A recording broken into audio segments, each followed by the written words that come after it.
En esta diapositiva vemos la clasificación del tejido muscular.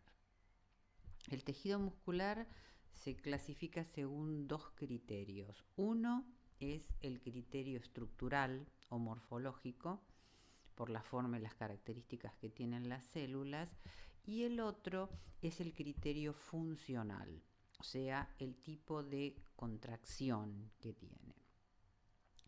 El tejido muscular, desde el punto de vista morfológico, se clasifica en tejido muscular liso o tejido muscular estriado. El estriado es aquel que presenta en su estructura, cuando lo observamos tanto al microscopio óptico como al electrónico, estriaciones transversales. El estriado, a su vez, se subclasifica en músculo estriado esquelético y músculo estriado cardíaco. El esquelético, como su nombre lo indica, es el tipo de músculo que cubre el esqueleto. Y el cardíaco lo encontramos en el corazón y el comienzo de los grandes vasos. El tejido muscular liso no tiene estriaciones transversales, solo tiene estriaciones longitudinales y su tipo de contracción es involuntaria. El tejido muscular estriado esquelético tiene estriaciones transversales, como ya habíamos dicho, y su tipo de contracción es voluntaria, o sea que depende del sistema nervioso central. En cambio, el músculo estriado cardíaco tiene contracción involuntaria. En esta diapositiva, que es la número 3, vemos cuál es el concepto de fibra según el tejido del cual nosotros estemos hablando. Por ejemplo, en tejido conectivo, como habíamos visto en la clase teórica anterior, cuando hablábamos de fibras nos referíamos a proteínas fibrilares, específicamente a las fibras colágenas, reticulares y elásticas. En cambio, cuando nosotros estamos hablando de tejido muscular, el concepto de fibra es diferente. Fibra es sinónimo de célula. En la diapositiva número 4 vemos la estructura general hacia la izquierda del músculo estriado esquelético y hacia la derecha del músculo liso. El músculo esquelético está formado por fibras cilíndricas con núcleos periféricos y hay gran cantidad de núcleos por fibra. Estas fibras musculares, a su vez, están formadas por miofibrillas. Las miofibrillas, a su vez, tienen las unidades de contracción del músculo que reciben el nombre de sarcómeros. Los sarcómeros tienen zonas claras, llamadas bandas I, y zonas oscuras, llamadas bandas A, que en el medio tienen una zona H. A la derecha vemos la estructura del músculo liso, que está formado por células fusiformes. Esto significa que son gruesas en el centro, donde está ubicado el único núcleo, y se afinan hacia los extremos. Las células están unidas entre sí por placas de adhesión.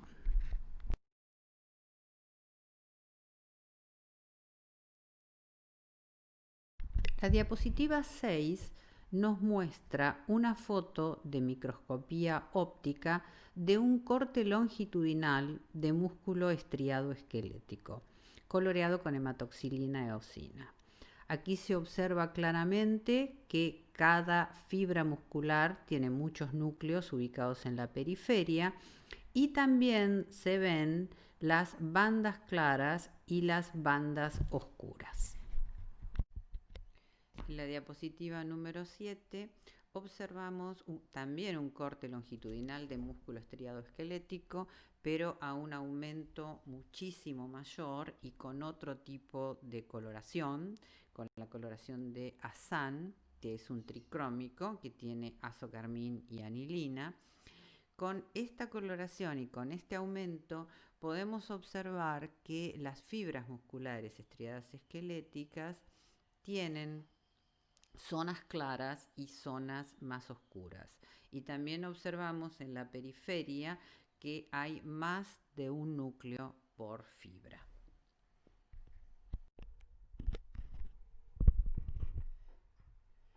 En la diapositiva número 8 vemos un corte de músculo estriado esquelético, pero transversalmente. Esa estructura triangular que encontramos en el centro de la figura es músculo estriado esquelético. Como ustedes pueden observar en este preparado, las fibras son cilíndricas de distintas formas y tienen varios núcleos por fibra que están ubicados en forma periférica. En la diapositiva número 9 vemos el tipo de tejido conectivo que rodea al músculo. O sea, este tejido conectivo une primero las fibras musculares, luego los conjuntos de fibras o fascículos y luego los fascículos para formar los músculos. Cada fibra muscular está rodeada por un tejido conectivo muy fino que recibe el nombre de endomisio, que está formado por fibras reticulares con vasos sanguíneos de pequeño calibre y fibras nerviosas también muy finas. Cada grupo de fibras, llamado haz o fascículo muscular, tiene a su alrededor un tejido conectivo que recibe el nombre de perimisio. Este tejido conectivo es más grueso y tanto los vasos sanguíneos como los nervios que transcurren por él son de mayor calibre. Y por último, el conjunto de haces o fascículos musculares que van a formar un músculo están rodeados por una capa de tejido conectivo denso, mucho más gruesa, en la que encontramos gran cantidad de vasos de mayor calibre, que recibe el nombre de epimisio.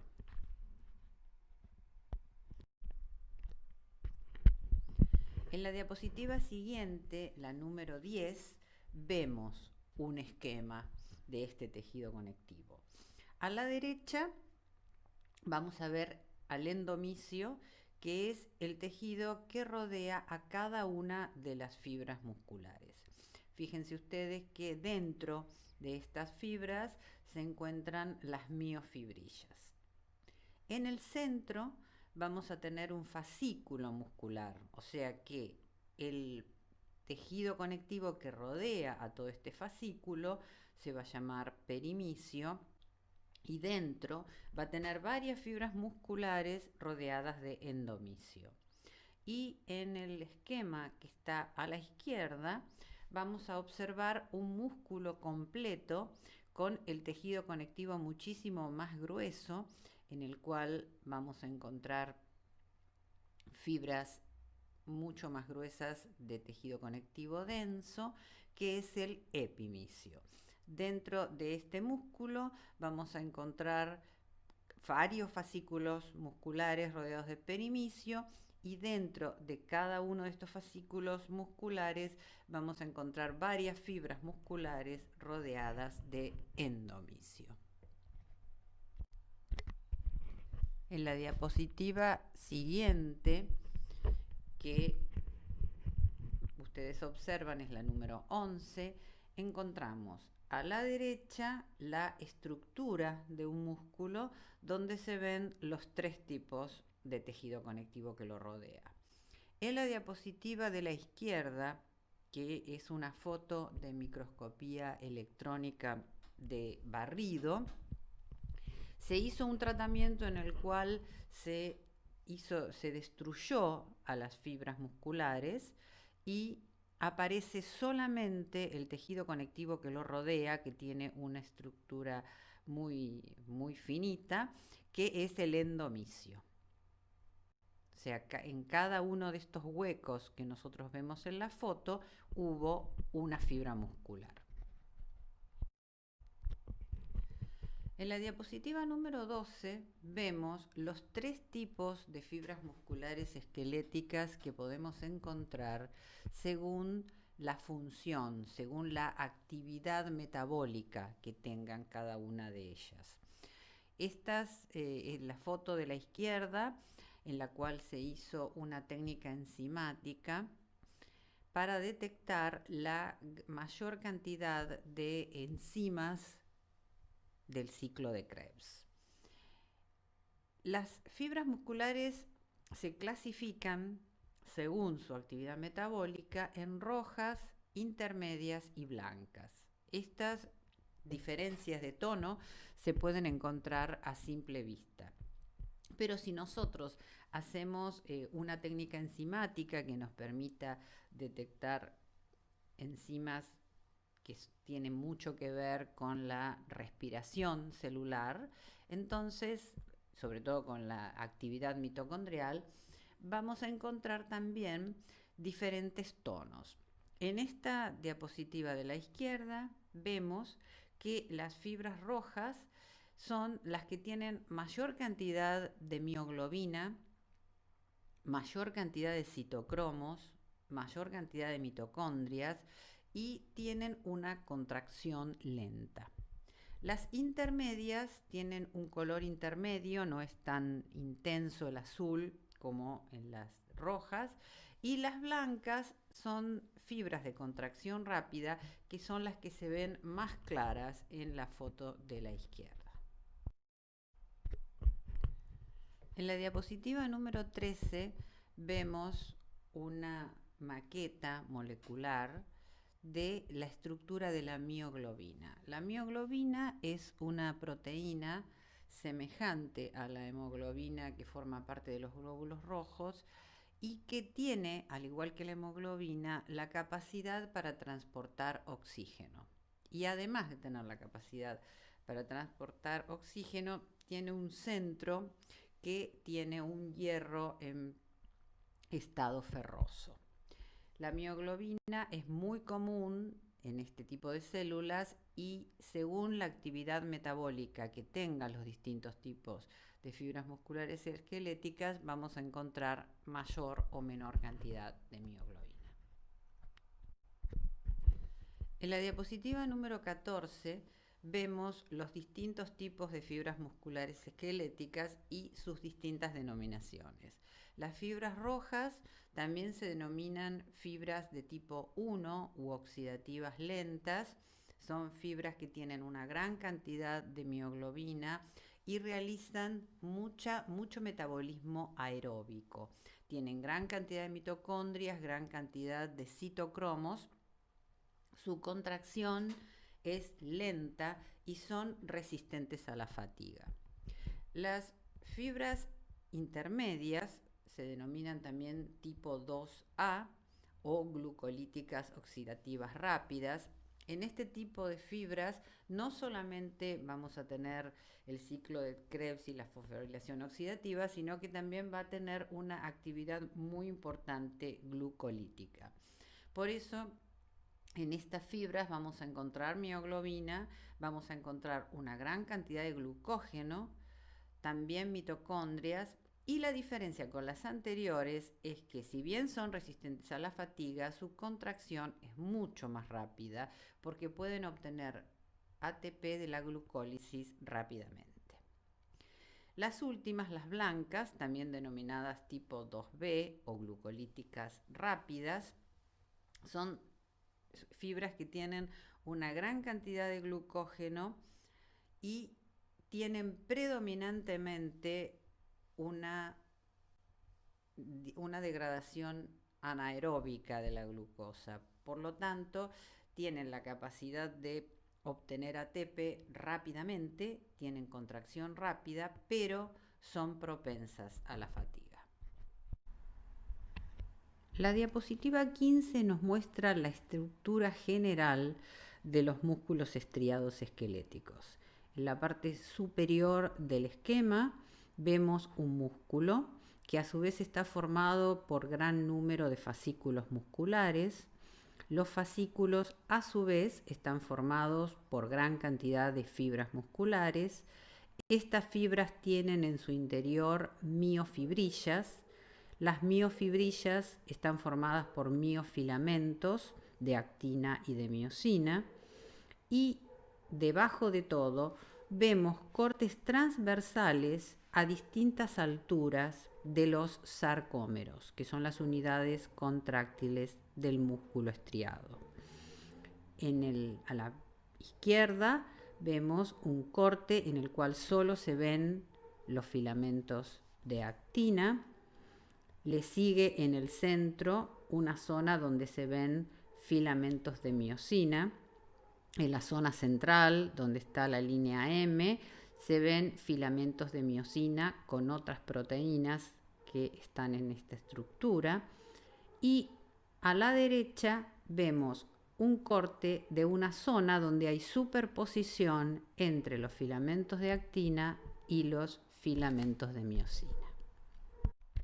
En la diapositiva número 16 vemos una foto obtenida con un microscopio electrónico de transmisión donde podemos observar un músculo estriado esquelético.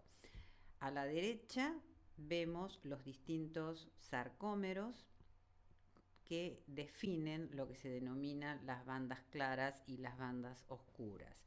Tenemos un núcleo que está en la periferia y hacia la izquierda, donde dice SR, eso corresponde al retículo sarcoplásmico, que es el retículo endoplásmico liso que vamos a encontrar en el músculo y que tiene una actividad muy importante en la contracción muscular. En la diapositiva número 18 vamos a analizar cuál es la estructura molecular de los filamentos delgados. Los filamentos delgados, que son de la proteína actina, están formados por una polimerización de lo que se denomina la actina G monomérica, que al polimerizarse forma un filamento de actina F o fibrilar. En el esquema de la izquierda vemos una actina G monomérica, donde vemos que esta actina es una proteína globular que está formada por 4 cadenas polipeptídicas y que en el centro tiene una zona que tiene la capacidad de unir el ATP. En el esquema de la derecha, que es una estructura molecular de cómo se acoplan las moléculas de actinas G para formar la actina F. Y en el centro tenemos una foto de microscopía electrónica de transmisión donde vemos la estructura de la actina fibrilar que está formada por muchas moléculas de actina G. En la diapositiva número 18 vamos a analizar cuál es la estructura molecular de los filamentos delgados. Los filamentos delgados, que son de la proteína actina, están formados por una polimerización de lo que se denomina la actina G monomérica, que al polimerizarse forma un filamento de actina F o fibrilar. En el esquema de la izquierda vemos una actina G monomérica, donde vemos que esta actina es una proteína globular que está formada por 4 cadenas polipeptídicas y que en el centro tiene una zona que tiene la capacidad de unir el ATP. En el esquema de la derecha, que es una estructura molecular de cómo se acoplan las moléculas de actinas G para formar la actina F. Y en el centro tenemos una foto de microscopía electrónica de transmisión donde vemos la estructura de la actina fibrilar que está formada por muchas moléculas de actina G. En la diapositiva 19 vemos que los filamentos delgados no están formados solamente por actina, sino que hay otras 2 proteínas muy importantes que contribuyen a la contracción muscular, que son la tropomiosina y la troponina. La tropomiosina es una molécula alargada que también forma una estructura helicoidal acompañando a las moléculas de actina, mientras que la troponina es una proteína que tiene 3 subunidades. Una, la troponina T, que tiene la capacidad de unirse a la tropomiosina. Otra, la troponina I, que tiene la capacidad de unirse a la actina. Y otra es la troponina C, que se puede unir al calcio, que es el ion que desencadena la contracción muscular. O sea que dentro de esta molécula, dentro de estos filamentos finos, la molécula de troponina forma un sistema regulador. En la diapositiva 20 vemos la estructura de los filamentos gruesos, que están compuestos por la proteína miosina 2.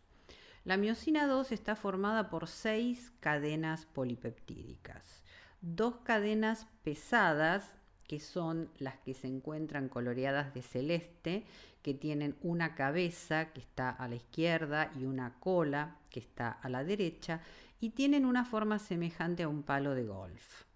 Y 4 cadenas polipeptídicas livianas, de las cuales 2, las que están coloreadas de rojo, reciben el nombre de cadenas livianas esenciales, y las otras 2 que están coloreadas de amarillo reciben el nombre de cadenas livianas regulatorias. Arriba a la derecha se ve cómo se ubican los filamentos gruesos de miosina 2 en la banda A del sarcómero.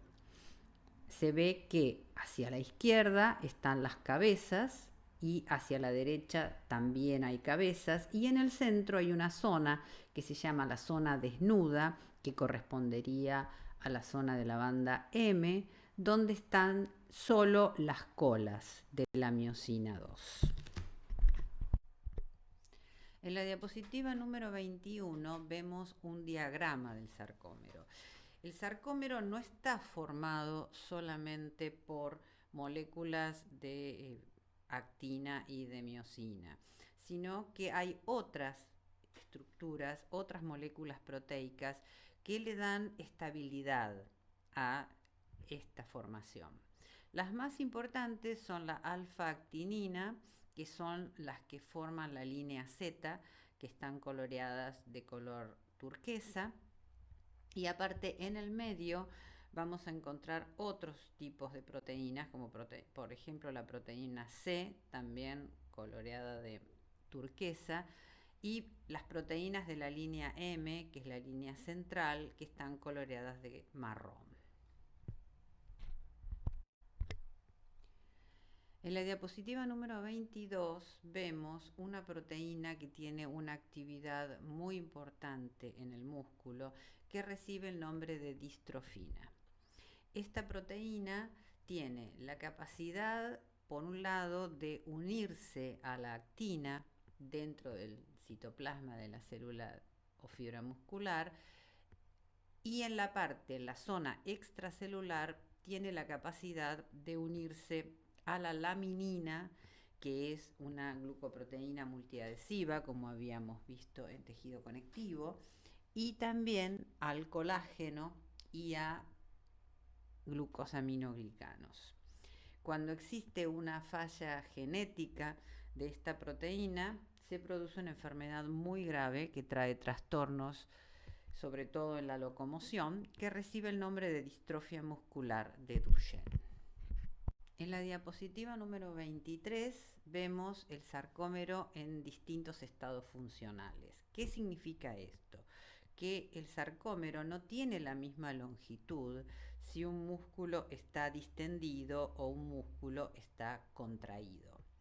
En el centro, el esquema del centro muestra el músculo relajado, en reposo, mientras que el esquema superior muestra un músculo distendido y el inferior un músculo contraído. Cuando el músculo está distendido, la línea I aumenta su longitud. Y cuando el músculo está contraído, la línea I disminuye su longitud. La banda A nunca cambia de longitud por más que cambie el estado de contracción del músculo. En la diapositiva número 24 vemos en forma tridimensional el esquema de una fibra muscular esquelética. Lo que tenemos rodeando la fibra en color celeste claro es el sarcolema, o sea, la membrana plasmática de la fibra muscular, y en el centro vemos una gran cantidad de miofibrillas, que son estas estructuras cilíndricas que vemos aquí. Aparte, este esquema de esta estructura que parece un encaje, que está hacia la derecha, es lo que se denomina el sistema T. El sistema T está formado por un túbulo T, que es una invaginación del sarcolema y que está coloreado en un tono celeste más claro y está en el centro de las otras dos estructuras, y dos cisternas terminales del retículo sarcoplásmico, o sea, el retículo endoplasmático liso que encontramos en el músculo. La sumatoria de estas dos cisternas terminales con el túbulo T en el centro recibe el nombre de tríada.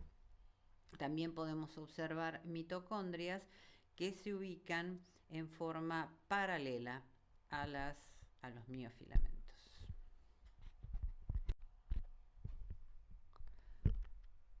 En la diapositiva número 25 vemos cómo se desencadena la contracción muscular. O sea, una neurona, que es lo que se encuentra en la parte superior del esquema de la derecha, emite una prolongación que recibe el nombre de axón.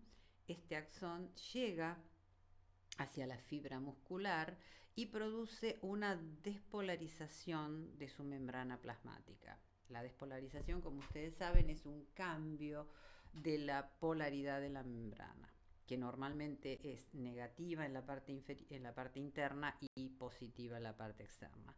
Cuando cambia esa polaridad, decimos que la membrana se despolariza. Al despolarizarse la membrana, eso lo vemos en la parte inferior del esquema, esa despolarización es transmitida a lo largo del túbulo T, y en ese túbulo T hay canales que son activados por voltaje, que están en combinación, están realmente muy cercanos a las cisternas terminales del retículo sarcoplásmico. Estas cisternas lo que hacen es liberar calcio al citosol, y cuando aumenta el ion calcio en el citosol, eso desencadena la contracción muscular. O sea, el calcio se une a todo este sistema que vimos antes de filamentos finos y gruesos y desencadena la contracción muscular. En la diapositiva número 26 vemos el ciclo de la contracción muscular. En la parte superior, que es un esquema de cómo están la actina, el filamento fino de actina y el filamento grueso de miosina en un músculo en reposo, vemos que los dos tipos de filamentos están separados. Cuando aumenta, es la parte B, cuando aumenta la concentración de calcio en el citosol, la cabeza de la miosina cambia su estructura molecular y se une a la actina. Luego que se produce la unión de la actina con la miosina, se libera ADP y fósforo inorgánico. Y cuando se libera ADP y fósforo inorgánico, cambia nuevamente la estructura de la cabeza de la miosina y desplaza hacia la izquierda la molécula de actina, que es lo que vemos en la zona D. Luego, en E, se produce una unión de ATP a la cabeza de la miosina, que tiene un sitio para unión de ATP, y al producirse la unión del ATP con la cabeza de la miosina, la actina y la miosina se separan y el proceso vuelve a comenzar. En la diapositiva número 27 vemos cómo es la estructura de la actina y la tropomiosina cuando hay calcio y cuando no hay calcio. Como habíamos dicho antes, el músculo estriado esquelético es de contracción voluntaria. Entonces, para contraerse voluntariamente, para llevar el mensaje del sistema nervioso central que le indica que se tiene que contraer, hay un sistema, un tipo de unión especial que es la inervación motora, y esta estructura se llama unión neuromuscular. En esta foto que vemos acá, que es una foto de microscopía óptica con un gran aumento, en rojo están las fibras musculares esqueléticas y coloreadas con una impregnación argéntica están en el centro las fibras nerviosas que emiten axones hacia las distintas zonas de las fibras musculares para producir la despolarización. En la diapositiva número 29 vemos a la derecha un esquema de esta unión neuromuscular y a la izquierda una foto de microscopía electrónica de transmisión de la misma estructura. Al final de esta prolongación nerviosa hay una estructura que es la que en el esquema de la derecha vemos coloreada de rosa, que tiene una gran cantidad de mitocondrias en su interior y tiene una serie de vesículas pequeñas que reciben el nombre de vesículas sinápticas. Esta estructura se ubica en una hendidura que hay en la fibra muscular esquelética que recibe el nombre de hendidura sináptica. Cuando viene el mensaje de despolarización a través de la membrana plasmática de la fibra nerviosa, se abren canales que permiten que estas pequeñas vesículas, llamadas vesículas sinápticas, sean liberadas hacia la zona que se encuentra entre la terminal sináptica y el músculo, que recibe el nombre de hendidura sináptica. Esta hendidura sináptica tiene las moléculas del neurotransmisor, que en el caso de la unión neuromuscular es la acetilcolina, se libera hacia esta hendidura y se unen a receptores de acetilcolina que están en la fibra muscular postsináptica. Y al unirse a estos receptores se desencadena todo el proceso que mencionamos antes, o sea, se desencadena la despolarización de la membrana del músculo, que conduce a el aumento de calcio en el citosol y la contracción. En la diapositiva 30 vemos la inervación sensitiva del músculo estriado esquelético. Esta estructura se da mediante una formación que recibe el nombre de uso neuromuscular. Cuando se utiliza demasiado, se ejercita demasiado un músculo, llegan impulsos dolorosos. Estos impulsos dolorosos se deben a fibras que son eferentes que llegan hacia este uso neuromuscular. En este uso hay dos tipos diferentes de células, unas que reciben el nombre de fibras de cadena nuclear y tienen varios núcleos ubicados uno detrás del otro, y otras que reciben el nombre de fibras de bolsa nuclear, que tienen un engrosamiento en el centro y varios núcleos acumulados en esa zona. Hacia allí llegan esas terminales nerviosas sensitivas que son las que nos dan la capacidad de recibir estos impulsos.